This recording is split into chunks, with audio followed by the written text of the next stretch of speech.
everybody, and welcome to another episode of Horror Movie Night. This week, we are talking about Trancers, a.k.a. Future Cop, from 1984, as picked by Scott. Scott, Sick. I mean, I got some ideas, but why'd you pick Trancers? It's a Christmas movie. Of course. Yeah! I would say it's more. I feel like it's more of a Christmas movie than Bloodbeat last week's Bloodbeat. But yeah, and the funny thing is that this is more of a Christmas movie, but less talked about as a Christmas movie.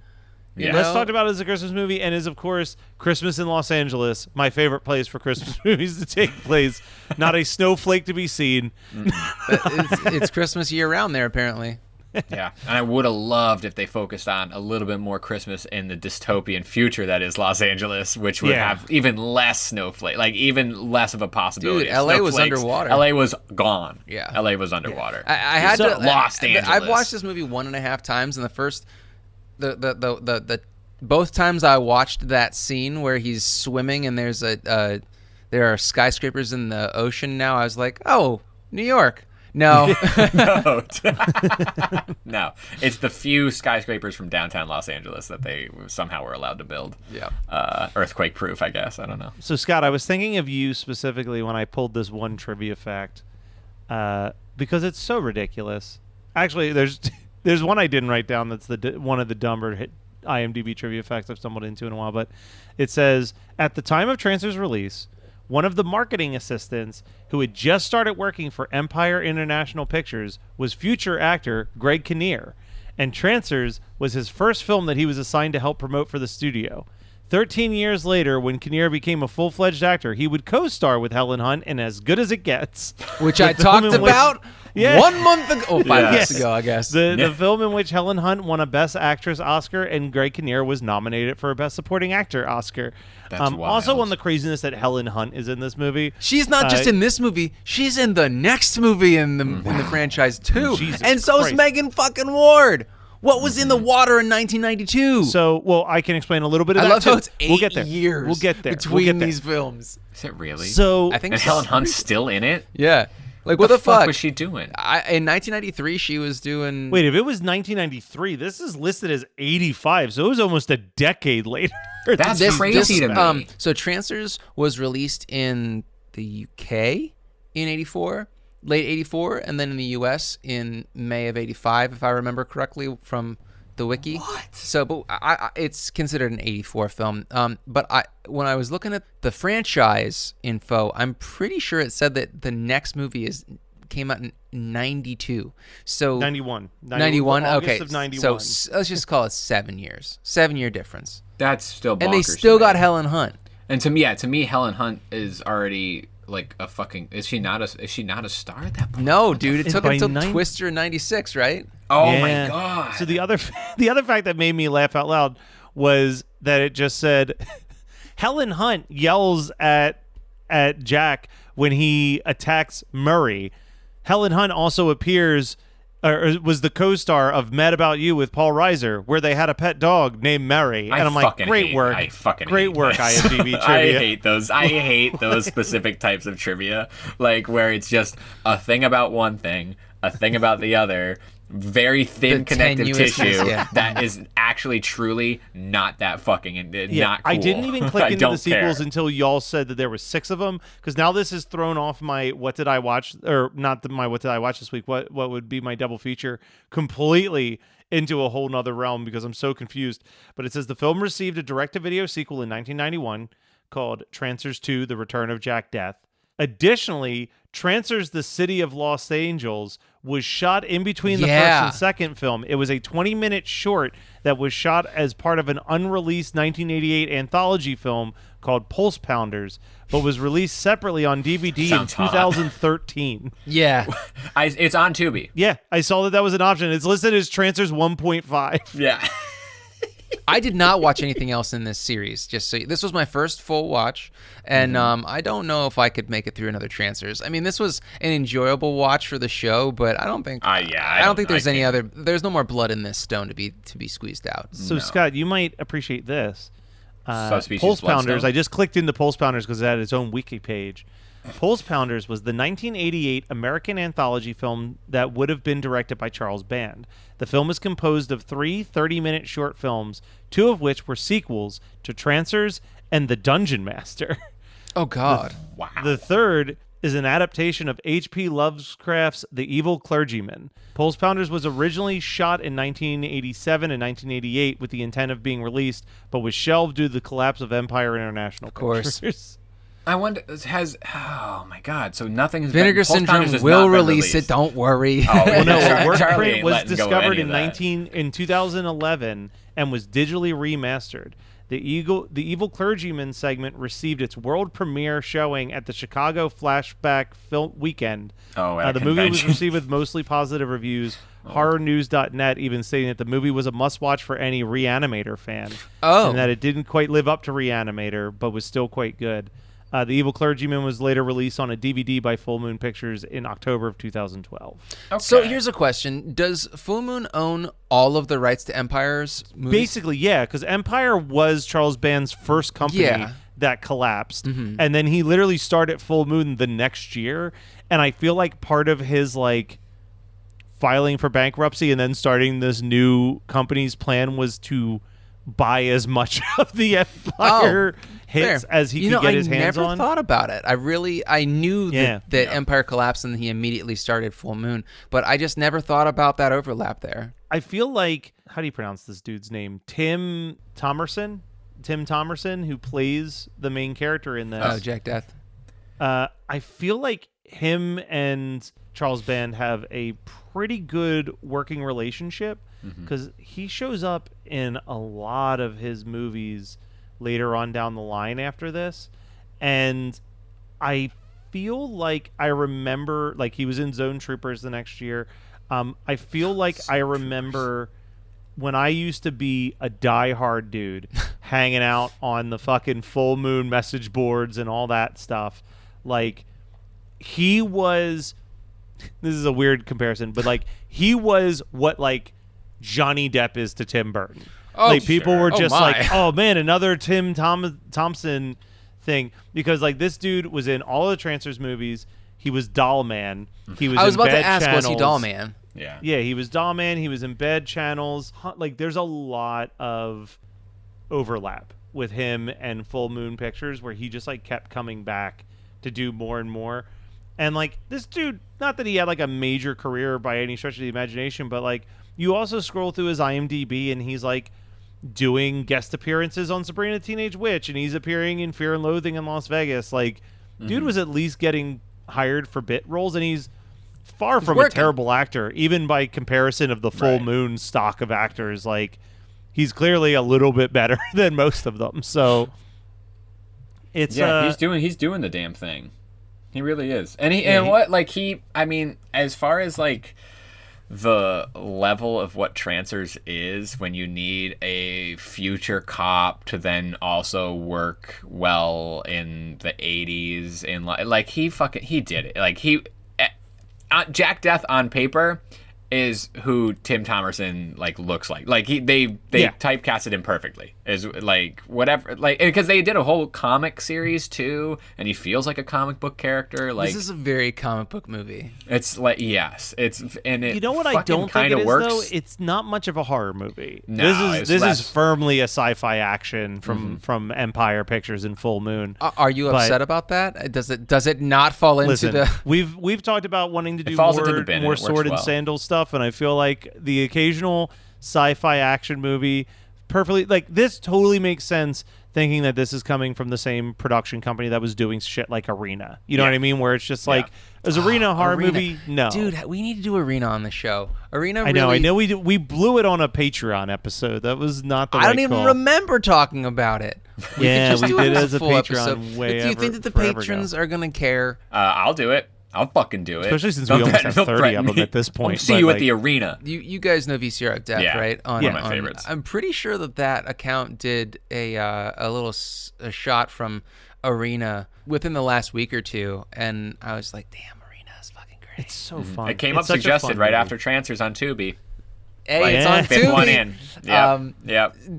Speaking of the Tubi of it all, because we all watch this on Tubi, you'd think that me being the full moon fan that I am, that I would own all 6 Trancers films. But or this even is a full first moon experience for me. Tubi, because of Tubi, I got a beautiful ad letting me know that there is a Journey and Toto concert coming my way. What? Which I'm like, you know what? That's probably a kick-ass show that's out of my price range. I don't think that. I don't know. Dude, AFI is coming in a couple weeks to. Well, I mean, by this point, by the time this drops, they'll have passed already. But they're coming, and tickets are like $50 per person for standing room. That's not too bad. No, No, for all them things and considered. one opener, fuck that. Yeah. AFI made my favorite punk record of all time, and I'm not paying $50 to see them live in 2022. Yeah. I think the Journey saying, in total though, is probably not that expensive. That's what I'm getting at. I'm curious because I feel like there's a They didn't lot tell of you- they hits didn't tell you between in the those ad? 2 bands. No, dude, they got to keep that mysteriousness. Someday. Do they just sound like the record, or do they like? Fucking, Well, when I do saw they rip? Journey 6 years ago, they sounded quite like the records. I think that Yeah. Neil Sean, because it's the Neil Sean Do show. they noodle? Do they noodle? Neil in? Sean Noodles. Okay, Noodle Sean is what I want to call him. He is if I remember correctly, he's the last remaining original member of Journey. It's fine. It's Guys, whatever. The cheapest tickets to see them in Allentown, which is the closest venue, is $87 a ticket. You can't. Immediately You no. can't. You can't. You can't. No, do fuck it. that. You can't do it. We won't let you. I would. I also just want to check.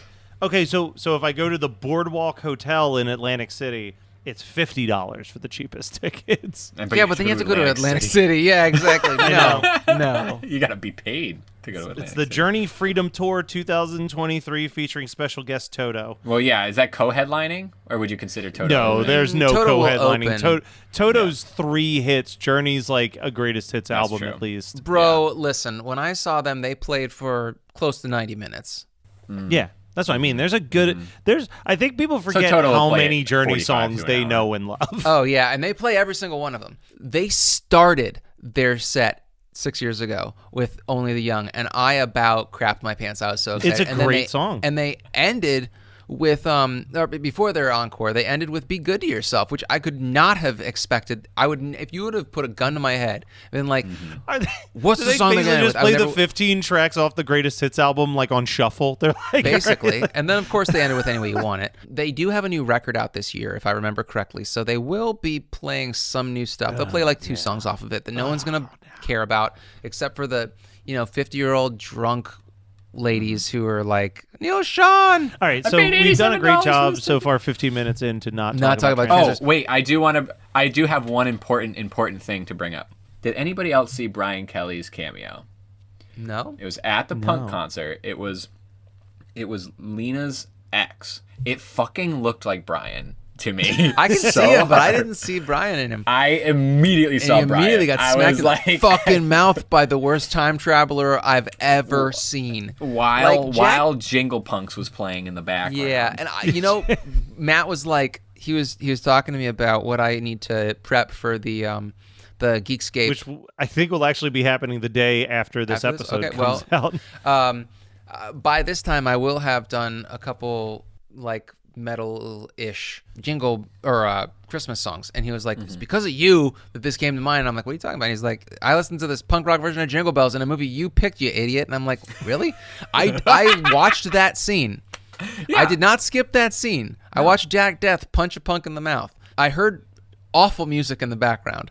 And I did not catch that it was Jingle Bells at all. It took me half the scene. It took me half of the scene. Maybe when they cut to the singer actually singing. I saw that part. I did. know. I don't know how. I mean, that was the only. I'm not questioning how you caught it. I'm questioning how I didn't. How you didn't catch it. Yeah, I'm concerned for you. It was real You're bad. good at. You're usually good at that. It was stuff. really, really bad.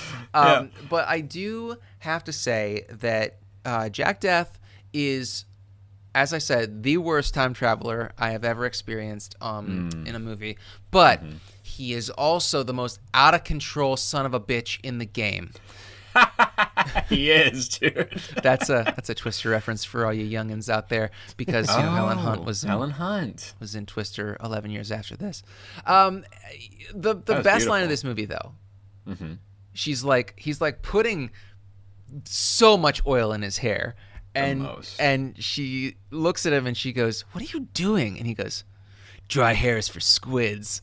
And it doesn't. What's a squid? Like, no, we haven't even learned that yet. Are you talking about the sea creatures? Because one, they don't have hair. Two, they live in the fucking ocean. Their hair would never be dry. So the dude's clueless. The dude's also 300 years out of wherever we are, right? 300 years? Because it's like 222, 27 or something was the fucking year. Let's just say 250 years. Yeah, so squids could be what we think of as fucking like saber-toothed tigers. It's like we kind of know what they look like, but we don't really. They're like dinosaurs. Where we're like, do they look like birds or not? Yeah, and it's like she's like squids, like the fucking calamari. That would like we'll go to Venice Beach. We can figure it out. It's like 10 miles away. Yeah.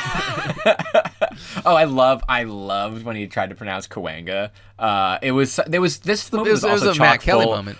Yeah, this movie was full of like LA jokes, like right when he like the first 20 minutes that he spends in Los Angeles was written to be like, LA is crazy, isn't it? Like it was, it's all it was written for. And he really is. He's the worst time traveler, and he has all the ability to go to and fro, and like so he has the safety net. He has the safety net to not fuck it up, and he fucks it up. He fucks it up so bad. Dude, banging Helen Hunt once is just going to make you stupid.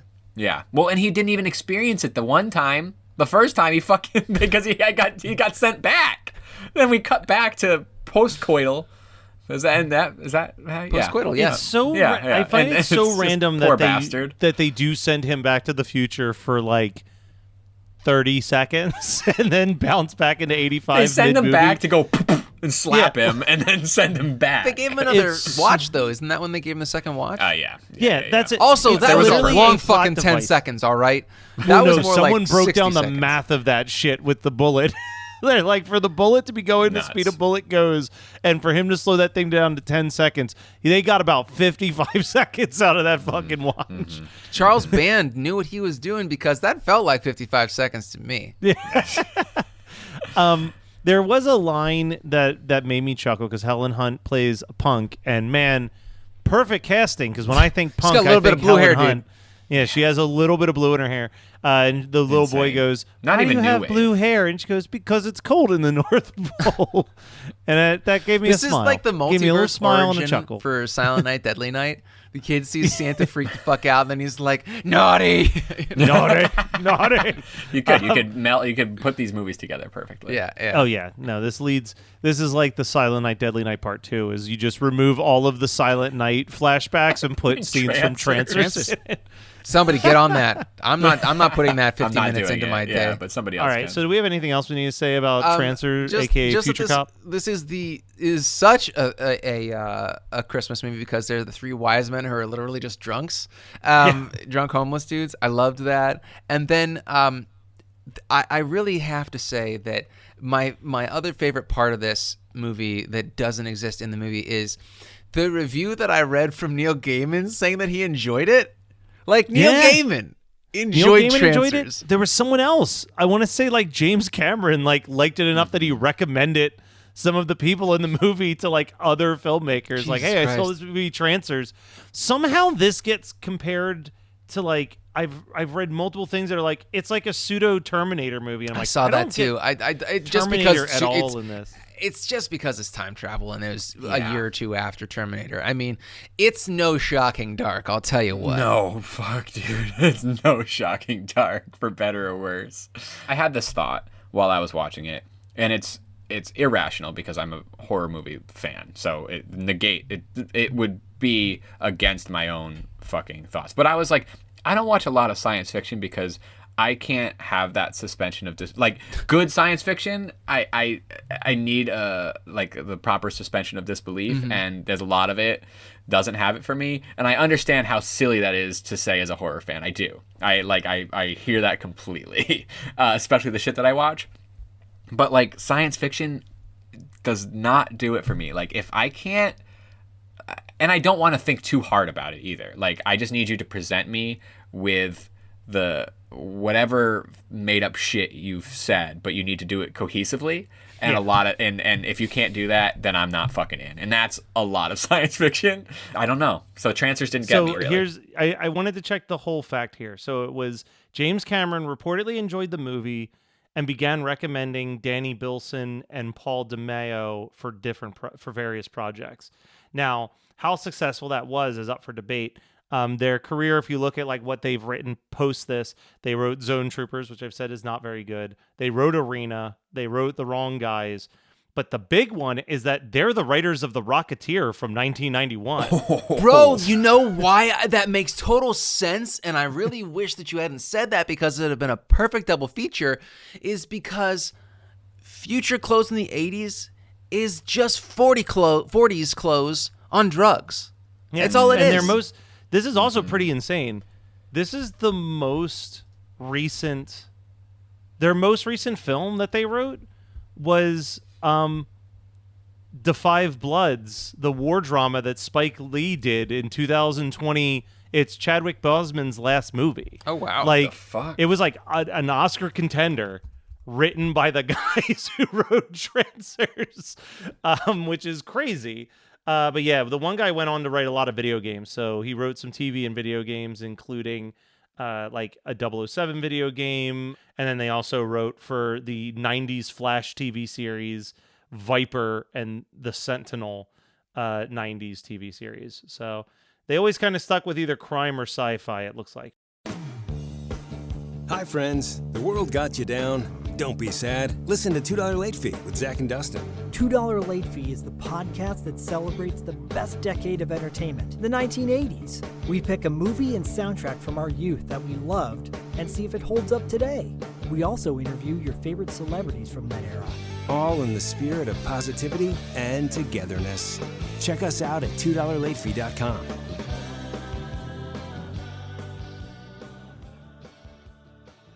All right, Scott. What's your double feature with Trancers, besides the obvious options of Trancers 1.5 to 6? And The Rocketeer. I really wish that I had known that because I would have stuck with it, because The Rocketeer and Trancers is just, it would have been a delight because I fucking love The Rocketeer.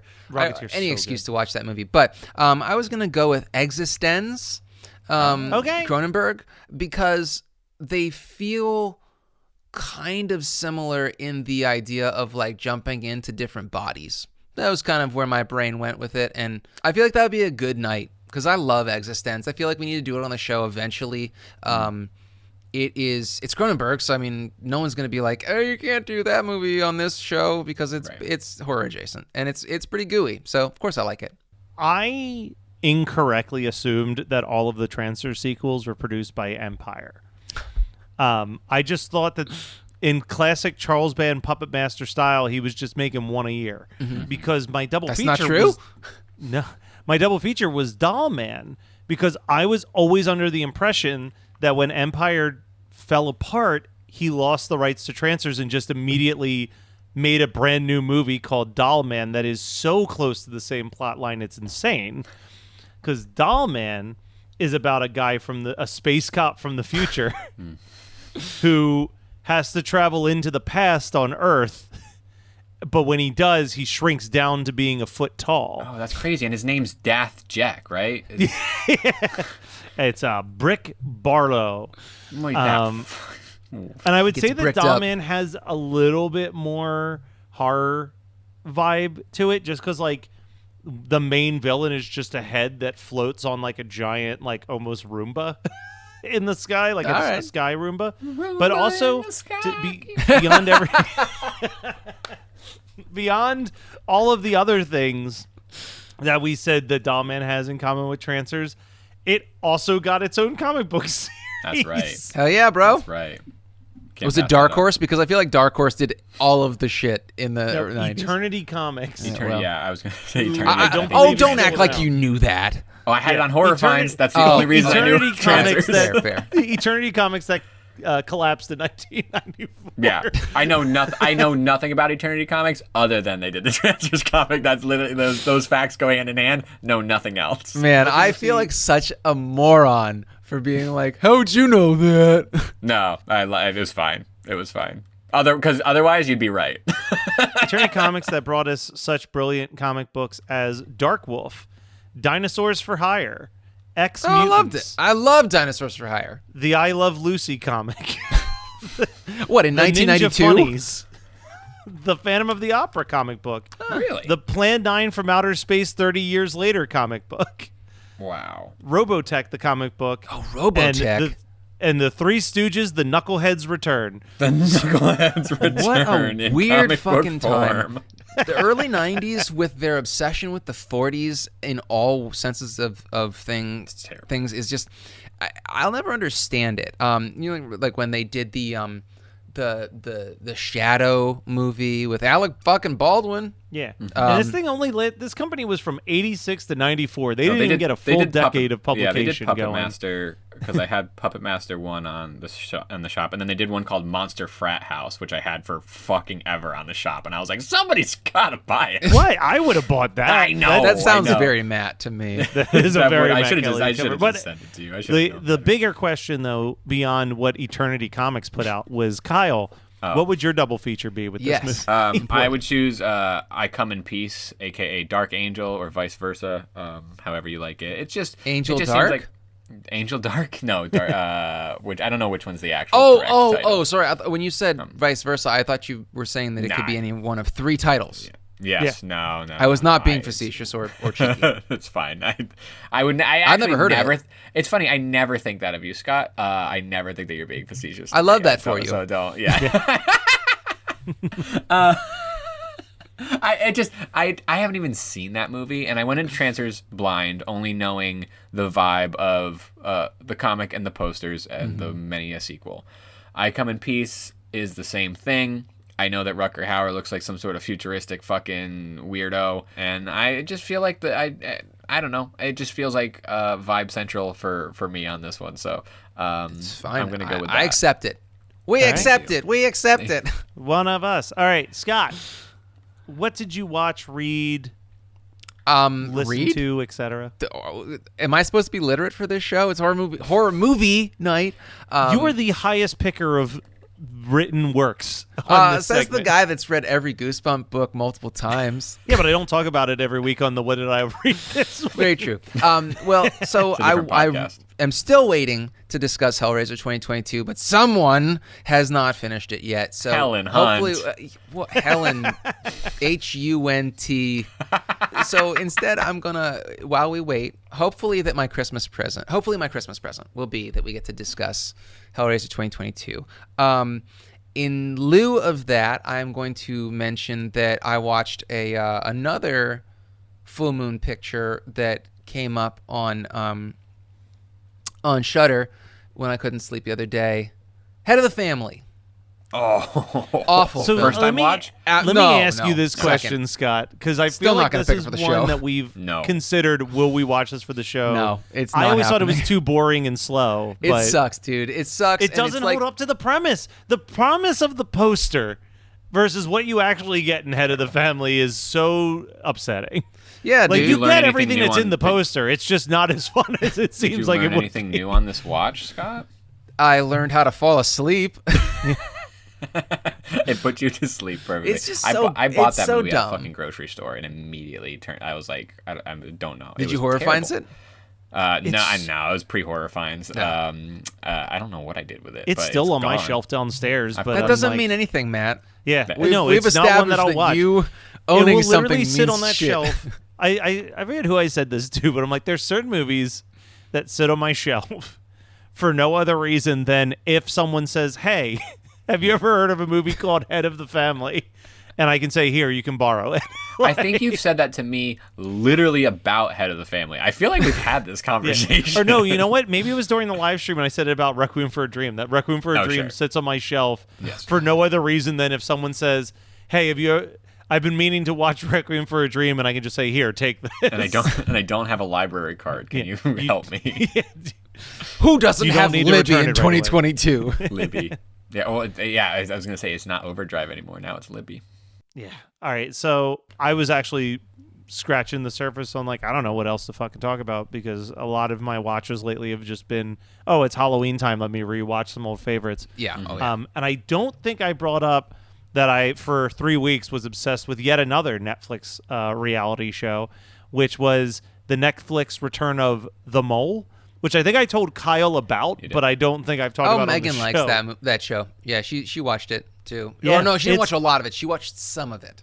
Yeah, it's not bad. I would say the biggest strike against this season of The Mole was that as soon as someone told me, I'm pretty sure it's this person for this reason, I immediately was like, yep, that's who The Mole is. like there, I've been told that other seasons past, I'd never watched the show before. I just watched the Netflix revamp of it.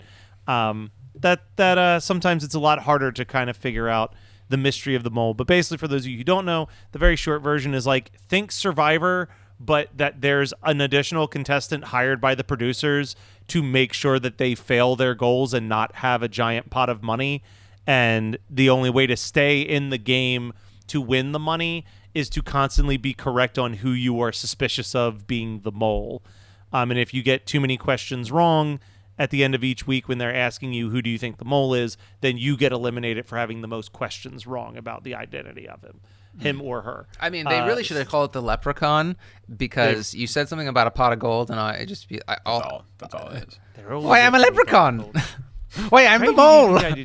But yes. You'll never be able to learn my name. But yeah, that was my fun little thing. I'll also just say, because we're doing the leprechaun thing, 91 Donkey Lane's Christmas or Halloween episode this year was them ranking all of the leprechaun movies. Are they were all also giving zero? their letterbox star ratings, which ranged from a half a star all the way up to their number one movie in the Leprechaun franchise that gained a full star, which was the first one in the franchise. I love those guys so much. Oh shit, brutal. But Kyle, take us home. I'm really behind, so I'm just gonna give a shout out to a filmmaker buddy of mine named Dylan Young, who not only was down at Knoxville, but he had won an award for his short The Kid's Revenge, which I just watched before I got here, which is I believe he did it as the trail, like they have a trailer competition down there called Grindhouse Grindout, which is open for all filmmakers to like. It's not a 48-hour film project, but it's one of those things where it's like you have to do it in a really small amount of time. And he did a fucking great one. It's like a revenge western that he did, where the effects are fucking great. All this to say is that he was a good dude, and I asked him to send me a program from Knoxville because The Woodsman played down there on a fucking crazy stacked day, which with the day ending with Society by Brian. Oh yeah, that's right. I did see that on your Insta. And he sent me a program so I could keep it, but he also hooked me up because he runs. Not only is he a filmmaker, but he runs a company called Video Nasties LLC. Nasty. NASTY''S. And he was like, pick something from the shop. And I didn't know what the shop was. I went, and he does some great t-shirts. He's got a Hobgoblins t-shirt. Oh my God, Hobgoblins. He has a Herschel Gordon Lewis pin that he sent me. And he also sent me this Pieces shirt. So for the patrons, you can see the Pieces shirt. Oh God, no you can't. There it is. No you can't. Never mind, you can't. You can actually just go to Video Nasties, just look up Video Nasties LLC.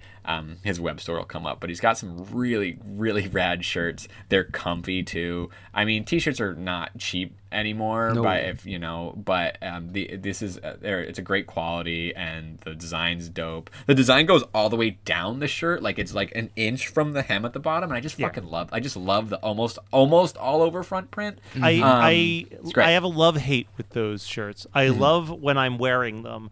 I hate when I'm selling them and trying to awkwardly fold them in a presentable way on a table. Yeah. But I do want to mention another stacked place where The Woodsman is playing is if you're listening to this episode on December 8th, which is the Thursday night that it comes out, on December 9th at a time to still be determined, The Woodsman is playing as part of the Geekscape 3rd Annual Live Stream Spectacular for Big Brothers Big Sisters of Coastal and Northern New Jersey. There's a bunch of posts probably in the Horror Movie Night Facebook group. There's probably even a live stream happening within that very group on Friday. keep an eye open. The schedule will definitely be posted by the time you're listening to this episode of when that is playing. But Kyle, thank you again for graciously giving us that gift for this one-time screening only, because we are going to re-edit the live stream to remove the short film from the live stream and re-upload it after the fact. So yes. Thank you. No, I'm happy to do it. I loved being part of that for years before, and to have the short play there, it's very cool. So I'm all about it. Yeah, I'm excited. All right, well, that was Trancers. And next week, the Christmas train comes to a stunning halt. For my pick next week. And then pull that emergency brake, motherfucker. We'll be right back on the Christmas train for a little bit. In the middle of the desert. We're going to be on the train for a while, actually. Just waiting. Yeah, we're not going to get off the train after Christmas either. But just keep riding this train with us for the next couple weeks here at Horror Movie Night.